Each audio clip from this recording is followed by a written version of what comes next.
Hey guys, so I don't have a lot of time for doing a video today to do the video that I want to do. However, I've been seeing something pop up quite a bit that I might be uniquely able to confirm or deny.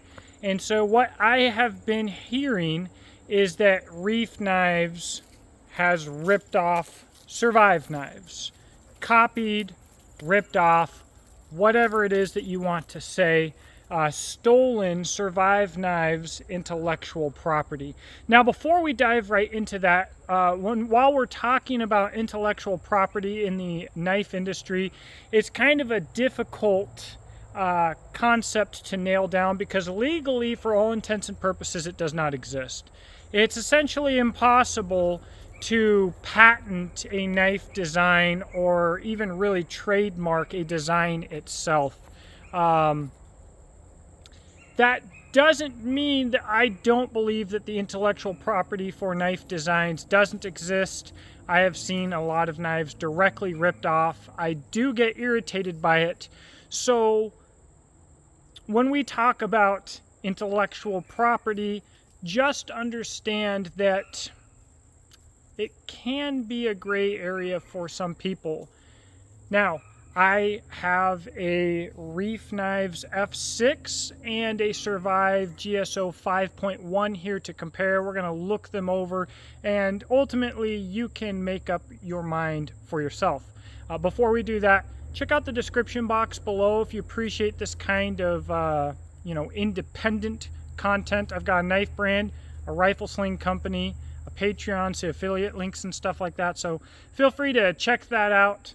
If you feel so inclined, and if not, leave me a comment. Let me know what you think. Thumbs up, thumbs down, share, whatever it is that you enjoy doing. So the reason that I picked these two knives is I believe that they are both excellent examples of either brand, of either company, however you want to look at it.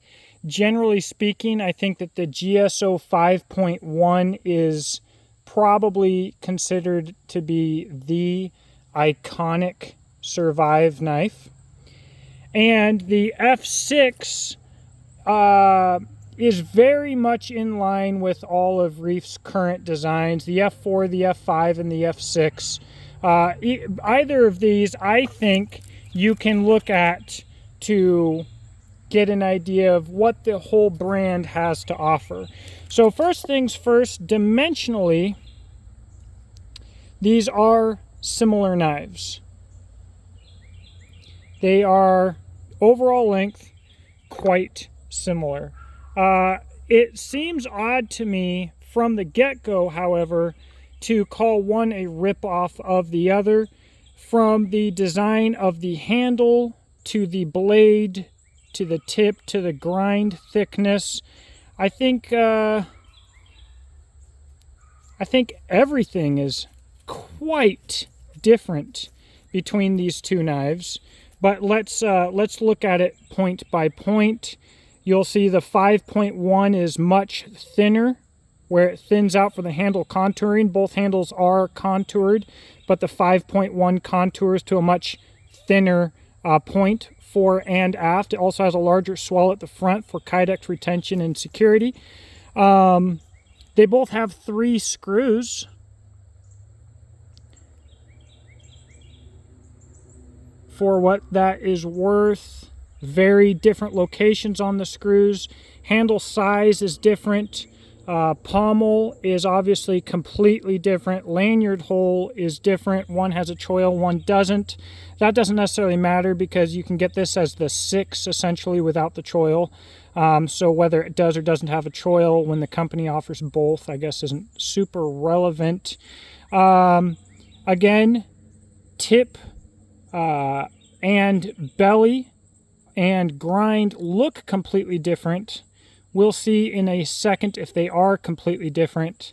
Nice square spine on the Reiff as well as the Survive, jimping on the Survive, none on the Reiff.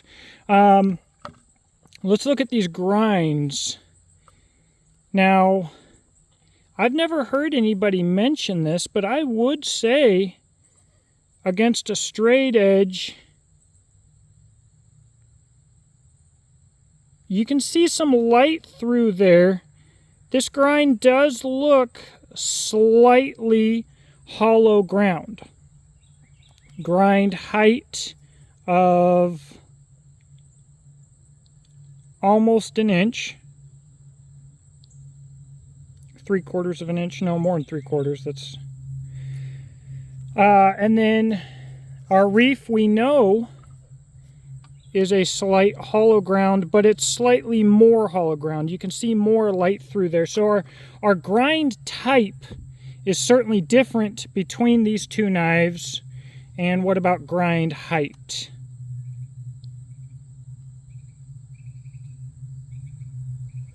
The Reiff has a lower grind that is slightly more hollow ground. Beautiful finish on this knife, by the way. So,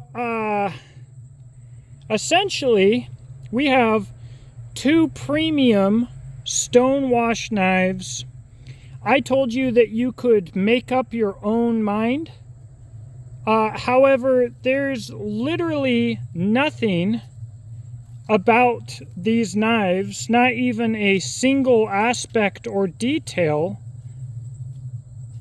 that would lead me to say that one was the copy of the other or in any way was even influenced by the other. You could argue that the finish is very similar. They are both uncoated blades, both nicely finished. You know, but is every blade that's Cerakoted a copy of another blade that's Cerakoted? Like I said, you can believe what you want to believe, but the argument is incredibly ignorant. I can't actually imagine who would ever think that one is the copy of the other. If you were to say that they are both incredibly nice knives that are incredibly well finished, I would agree with that. So is TRC, White River Knife and Tool, quite a few brands. Who am I missing here? For production companies, I think Smith & Sons puts out some really nice stuff. Crap, even Essie's uncoated, some of their newer uncoated blades in A2, well, they're made by White River, the Senseo and stuff like that is very nice, but it's made by, that's why it's made by White River. I mean, listen, I know I'm not the best at this whole YouTube thing. I don't always convey a message as concisely and clearly as I would like. But at this point, even just with this video, I have to think that anybody that says that a Reiff is a copy of a Survive knife is just looking for something to be contrary about. And if a person has held both knives and says that one is the copy of the other, I think they're just an idiot. Maybe they're just too stupid to look at knives and see anything beyond they both have an edge and a handle and are full tang. I don't really know what to tell you, but I don't know, guys. There you go. Am I way wrong? Let me know in the comments section below, I guess. You know, if you hear this from other people, share this video with them and maybe they can fix themselves before they unnecessarily look like an idiot. That's all I got. Have a blessed day. Talk to you in the comment section below.